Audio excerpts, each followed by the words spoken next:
Hello दोस्तों, welcome back to yet another video of our channel law vacancy. और आज की इस वीडियो में हम फिर से हाजिर हैं एक नई नोटिफिकेशन के साथ, जो कि ministry of new and renewable energy के द्वारा निकाला गया है। Ministry of new and renewable energy ने काफी पोस्ट पर वैकेंसीज निकाली हैं, लेकिन आज की वीडियो में हम पर्टिकुलरली उन वैकेंसीज की बात करेंगे जो लॉ ग्रेजुएट्स के लिए निकाली गई हैं। लेकिन उससे पहले मैं एक छोटा सा रिमाइंडर आपको ये दे देना चाहती हूँ कि all over India legal field से रिलेटेड जितनी भी इंफॉर्मेशन आती है या जितनी भी वैकेंसीज आती हैं, उन सबकी जानकारी हमारे चैनल पर डेली बेसिस पर दी जाती है। इसीलिए आप हमारे चैनल को सब्सक्राइब कर लें, बेल आइकन को प्रेस कर दें, ताकि डेली बेसिस पर आने वाली वीडियोस का नोटिफिकेशन आपसे मिस ना हो। तो आइए जानते हैं कि इस वैकेंसी में क्या दे रखा है। तो मिनिस्ट्री ने ये जो वैकेंसी है वो 13 नवंबर यानी कि 13 नवंबर 2024 को पब्लिश करी है। ये वैकेंसी यंग प्रोफेशनल की वैकेंसी है और इसमें टोटल नंबर ऑफ पोस्ट 10 है। लेकिन ऐसा बिल्कुल भी नहीं है कि जो 10 पोस्ट है वो सारी लॉ ग्रेजुएट्स के लिए हैं, वो डिफरेंट डिफरेंट डिसिप्लिन के लोगों के लिए इसमें निकाली गई है। तो ये जो जॉब है ये टोटली कॉन्ट्रेक्चुअल बेसिस की जॉब है, परमानेंट बेसिस की जॉब नहीं है। तो ये इसमें अगर आप अप्लाई करते हैं तो हाँ ठीक है, इसमें जो नंबर ऑफ वैकेंसीज है वो भी काफ़ी कम है, या ये कहूँ कि इसमें total number of vacancy only 1 है, कॉन्ट्रेक्चुअल बेसिस की जॉब है। लेकिन हाँ ये है कि अगर आप इसमें अप्लाई करते हैं तो आपके लिए एज ए एक्सपीरियंस से बहुत अच्छा काम होगा। तो ये यंग प्रोफेशनल की जॉब है, नंबर ऑफ वैकेंसीज 10 है, कॉन्ट्रैक्ट बेसिस की जॉब है। फिर इसमें एज लिमिट की बात करी जाए तो आपकी एज 30 ईयर से ज़्यादा नहीं होनी चाहिए। एज पर 13 नवंबर 2024 यानी कि 13 नवंबर 2024 तक आपकी जो एज है वो 30 साल से ज़्यादा नहीं होनी चाहिए। फिर एजुकेशनल क्वालिफिकेशन की बात करें तो मैं इसमें बता दूं, ये एक्सपीरियंस बेस्ड जॉब है, फ्रेशर्स की जॉब नहीं है। तो इसमें आगे इन्होंने जो मांगा है वो ये है कि आपकी ग्रेजुएशन होनी चाहिए लॉ में, और फिर आपके पास 1 ईयर का एक्सपीरियंस होना चाहिए एनर्जी सेक्टर में काम करने का। और मैं आपको बता चुकी हूँ नंबर ऑफ वैकेंसीज 1 है, तो ये आपकी रहने वाली है। तो इसमें आपका जो एक्सपीरियंस मांगा है वो एनर्जी सेक्टर में काम करने का मांगा है। फिर आगे इन्होंने डिजायरेबल एक्सपीरियंस भी मांगा है। तो इसमें आपको एनालाइज करना आना चाहिए, आपको सिंथेसाइज करना आना चाहिए, टेक्निकल प्रॉब्लम्स को सॉल्व करना आना चाहिए, आपकी कम्युनिकेशन स्किल्स बहुत अच्छी होनी चाहिए इन इंग्लिश, आपकी वर्बल स्किल्स बहुत अच्छी होनी चाहिए, आप एक कॉन्फिडेंट पर्सन होने चाहिए। और एनर्जी सेक्टर से रिलेटेड आप जैसे एडवोकेट होंगे तो आपके पास उससे रिलेटेड सारे स्किल्स होने चाहिए। और एनर्जी सेक्टर से रिलेटेड आपको सारे केसेस वगैरह सॉल्व करने आने चाहिए, ड्राफ्टिंग करनी आनी चाहिए, और वेटिंग वगैरह करनी आनी चाहिए, डॉक्यूमेंट्स प्रिपेयर करना आना चाहिए। तो ये कुछ तरीके के इनके डिजायरेबल स्किल्स मांगे गए हैं। फिर आगे इन्होंने जॉब डिस्क्रिप्शन दे रखा है कि आपका इसमें काम क्या होने वाला है। तो इसमें जो आपका काम होगा वो कि पॉलिसी को रिसर्च करना, उसको एनालिसिस करना, प्लानिंग करना, डेवलपमेंट करना। और फिर आप अगर एडवोकेट है तो आपको ड्राफ्टिंग भी करनी है, उससे रिलेटेड लीगल डॉक्यूमेंट्स भी प्रिपेयर कर रहे हैं, उसके केसेस को भी डील करना है, डेटा कलेक्ट करना है, फिर उसमें एडवाइस भी करना है, लीगल एडवाइजर का भी आपको एक तरीके से इसमें काम करना है। और जो भी आपको कंपनी असाइन करेगी या जो भी आपको ये मिनिस्ट्री असाइन करेगी, आपको उसमें सारे कामों को इसमें देखना पड़ेगा। फिर आगे इन्होंने सबमिशन ऑफ एप्लीकेशन फॉर्म की बात बताई है कि आगे आप एप्लीकेशन फॉर्म कैसे अप्लाई कर सकते हैं। तो इन्होंने जो एप्लीकेशन फॉर्म अप्लाई करने का तरीका बताया है वो ये है कि आपको अपने एप्लीकेशन जो फॉर्म है वो, ये जो सजेस्टेड फॉर्मेट है इसके अकॉर्डिंग आपको अपने एप्लीकेशन फॉर्म को फिल करना है। और फिर उसमें आपको अपने डॉक्यूमेंट्स अटैच करने हैं। लेकिन ये ऑफलाइन बेसिस पर आपको नहीं भेजना है, ये टोटली ऑनलाइन बेसिस पर है।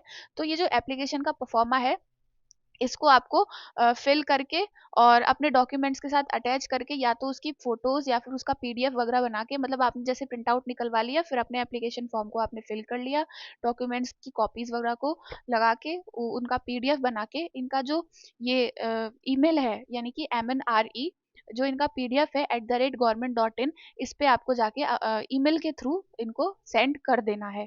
और आपका इसमें अप्लाई करने की जो लास्ट डेट रहेगी, इन्होंने लिखा है कि ईमेल में भेजने की जो लास्ट, मतलब आपको 30 दिन के अंडर अंडर ईमेल में भेज देना है। तो इसको अप्लाई करने की जो लास्ट डेट रहेगी वो 13 दिसंबर 2024 रहेगी। तो उससे पहले पहले इनके ईमेल पर आपको अपने documents along with your application form भेज देना है।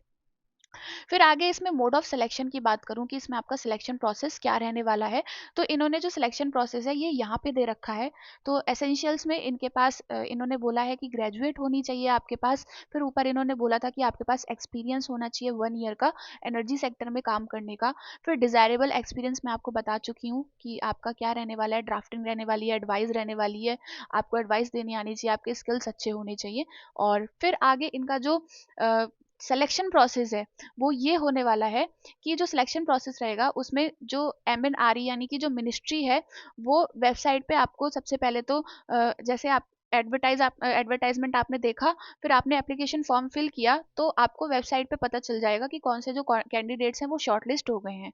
यानी कि आपको आपके एप्लीकेशन फॉर्म के बेसिस पर शॉर्टलिस्ट किया जाएगा। एप्लीकेशन फॉर्म के बेसिस पर शॉर्टलिस्ट करने के बाद ये आपको इंटरव्यू के लिए बुलाएंगे, और जो भी पर्सन इंटरव्यू में अच्छा क्वालिफाई कर जाते हैं तो उन लोगों को इसमें सिलेक्शन दे दिया जाएगा। फिर इन्होंने एक चीज़ और लिखी है कि अगर आपको पब्लिक पॉलिसी, फाइनेंस या फिर जो एनर्जी सेक्टर होता है, जो रिन्यूएबल एनर्जी सेक्टर होता है, उससे रिलेटेड अगर आपको केसेस डील करने आते हैं तो आपको प्रेफरेंस थोड़ी सी ज़्यादा दी जाएगी। मतलब आप एनर्जी सेक्टर से रिलेटेड सारी चीज़ों में एक प्रोफिशिएंसी रखते हैं तो इसमें आपको प्रॉपर प्रॉपर आप प्रेफरेंस दी जाएगी। फिर ये है कि इसमें आपका पीरियड ऑफ एंगेजमेंट कितना रहेगा। तो जो आपका पीरियड ऑफ एंगेजमेंट रहेगा वो ये है कि आपको 1 ईयर के लिए कॉन्ट्रैक्ट दिया जाएगा और मैक्सिमम आपका 3 ईयर ये कॉन्ट्रैक्ट पहुंचेगा, और उसके साथ ही साथ इसमें आपकी सैलरी भी बढ़ती जाएगी। तो मतलब ये है कि आपका जो मैक्सिमम टर्म रहने वाला है ये 3 ईयर तक रहने वाला है। तो मतलब इन्होंने लिखा है there will be no engagement beyond 3rd year. तो ये आपका 3 साल का कॉन्ट्रैक्ट रहेगा। फिर इन्होंने सैलरी की बात करी है, तो जो सैलरी होगी वो आपकी 70,000 पर मंथ होगी, और per month for first year, और फिर उसके बाद आपकी सेकेंड ईयर के लिए 75,000 हो जाएगी, और थर्ड ईयर में आपकी 80,000 पर मंथ सैलरी रहने वाली है। तो मतलब पहले 70,000, दूसरे साल में 75,000, और तीसरे साल में 80,000 आपकी सैलरी हो जाएगी। फिर ये इनका टर्मिनेशन है कि आपको कैसे टर्मिनेट किया जा सकता है, तो जब आप PDF को डिटेल में देखेंगे आप वहां जाकर इसको आराम से देख लीजिएगा। और इनकी जो ऑफिशियल वेबसाइट है उस पे जाकर आपको इनका एप्लीकेशन फॉर्म मिल जाएगा। उस फॉर्मेट को आपको भरना है, ये जो फॉर्मेट दे रखा है उसे भरना है, और ये फॉर्मेट आपको हमारे टेलीग्राम चैनल पे भी मिल जाएगा।